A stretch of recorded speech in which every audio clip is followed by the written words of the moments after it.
Did you ever feel like you were just meant to be in a particular place?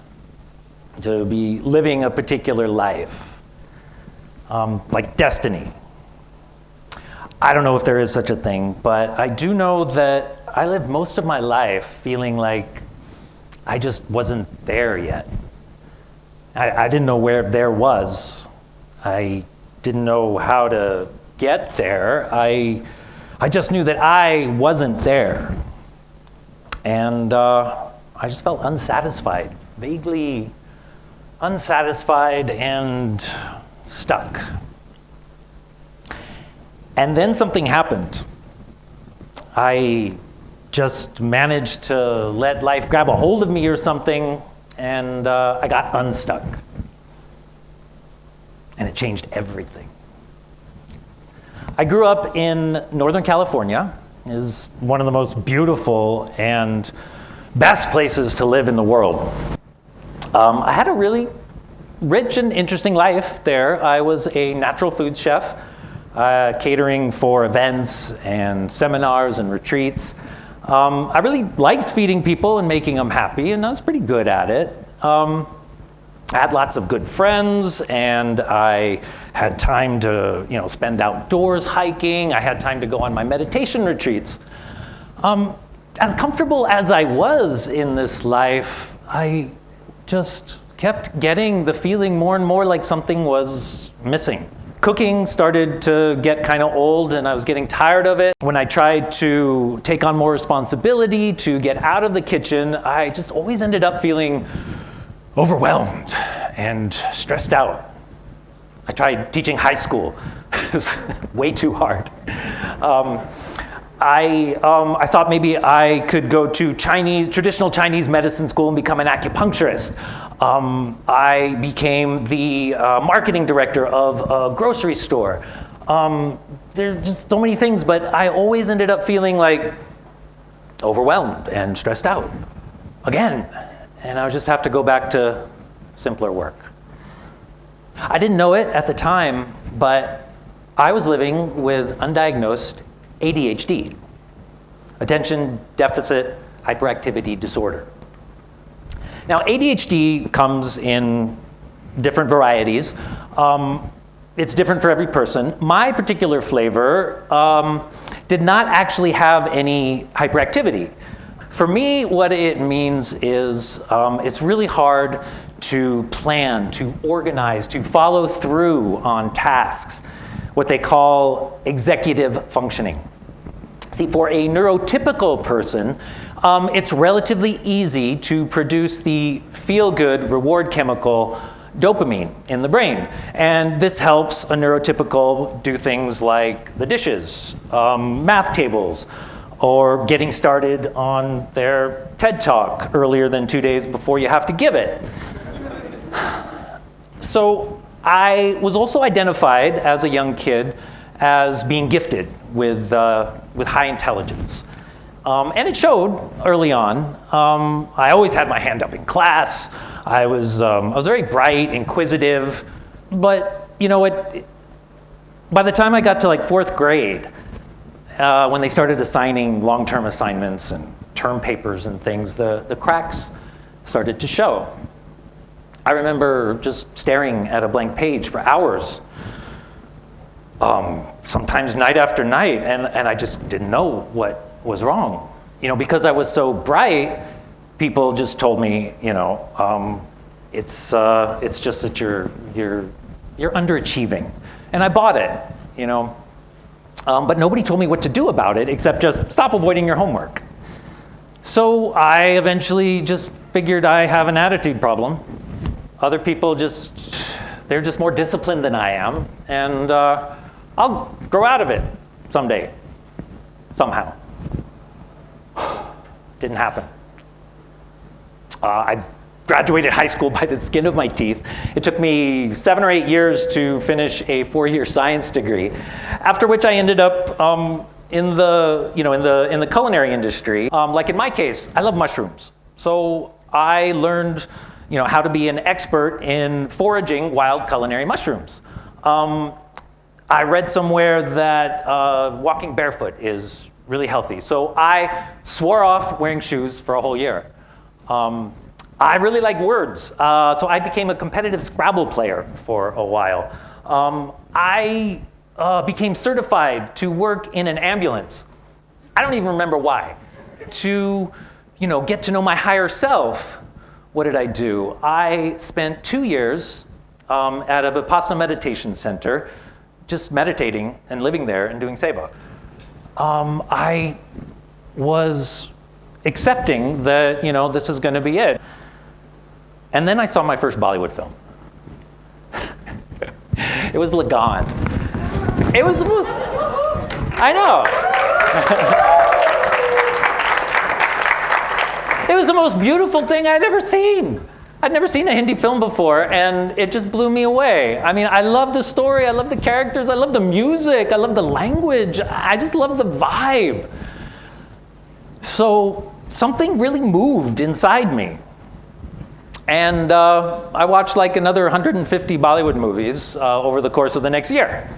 I started teaching myself Hindi. I joined a Bhangra dance class. I only read books. I only read books on India. They call this hyper-focusing, and it's very common for people with ADHD to do this. But this Bollywood thing, this India thing, this was bigger than the desire to know the ultimate truth. This was huge, and I had to do something. I had to go there and be in the movie. So I did. I said goodbye to everyone and everything that I knew, and I went with a backpack to a country where I knew no one. And I stayed for 8 months. I saw a lot of the country, from the Taj Mahal to Oroville, from the Gateway of India to Bodh Gaya, from Varanasi to Kochi. It was great. I loved it. And I say this as someone who is actually, pretty quiet, doesn't like big crowds, doesn't like too much conversation at once. I hate being stared at. So you'd think someone like me would have a hard time in a country like India. But as a traveler in India, I actually felt more relaxed than ever. I just was always excited every day to just leave wherever I was staying and go out and experience whatever shiny new thing was next. It was tough sometimes, but there were days when I just couldn't really, get out of my hotel due to just sensory overload, so I would just have to take a day or two. But this was a place where, I could regulate. There was always a chai break, just around the corner. There was always a temple nearby where I could duck in and find some peace and quiet. There's always an Udupi just around the corner to refuel. It was the tasty treats that just made it so possible for me. I remember one time in the summer at Malad Station in the suburbs of Mumbai. It was really hot. It was commute time in the morning. It was gritty and sweltering and loud, and I was standing outside M.M. Mithaiwala having my first Kesar Lassi. It was so sweet. It was so cold and thick and fragrant. It's like the sensory overload in my mouth just meshed with the sensory overload all around me. The crush of pedestrians and rickshaws, the cows and goats and dogs and the garbage and the incense and the hawkers and the saris and everything. I felt so at peace. I felt so connected with this. I realized that, the food actually helps me vibrate at the same intensity as everything all around. I learned a little secret. Hummus pitas and Greek salad cannot do this. You have to have the Kesar Lassi. You have to eat the vada pav.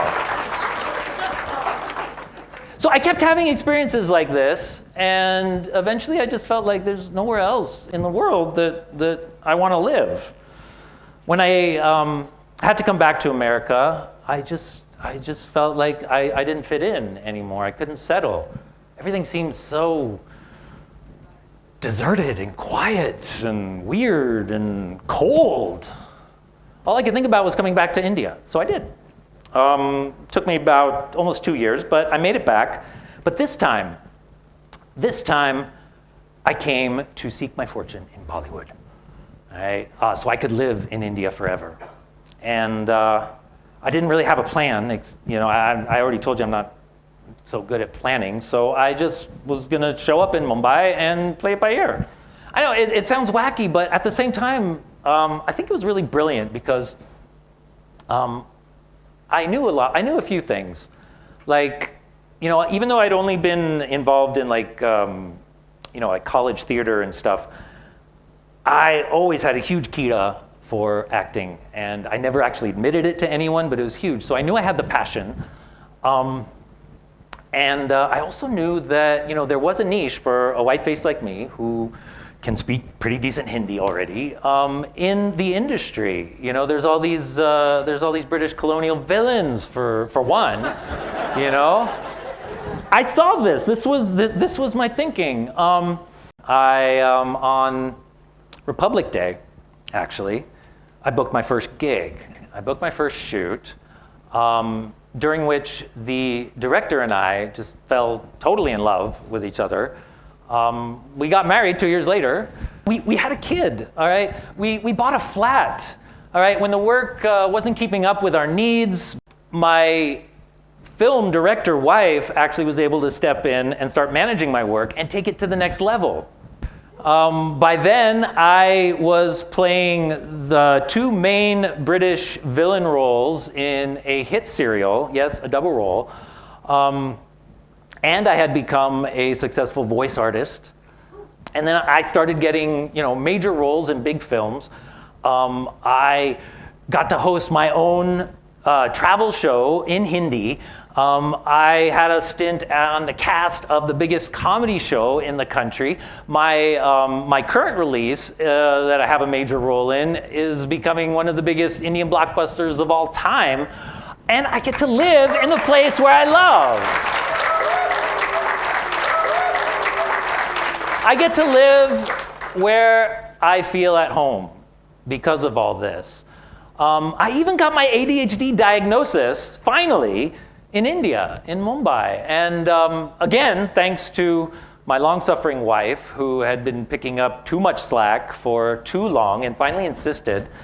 And it was such a breakthrough, really, because so many things, so many struggles were then put into perspective for the first time. And none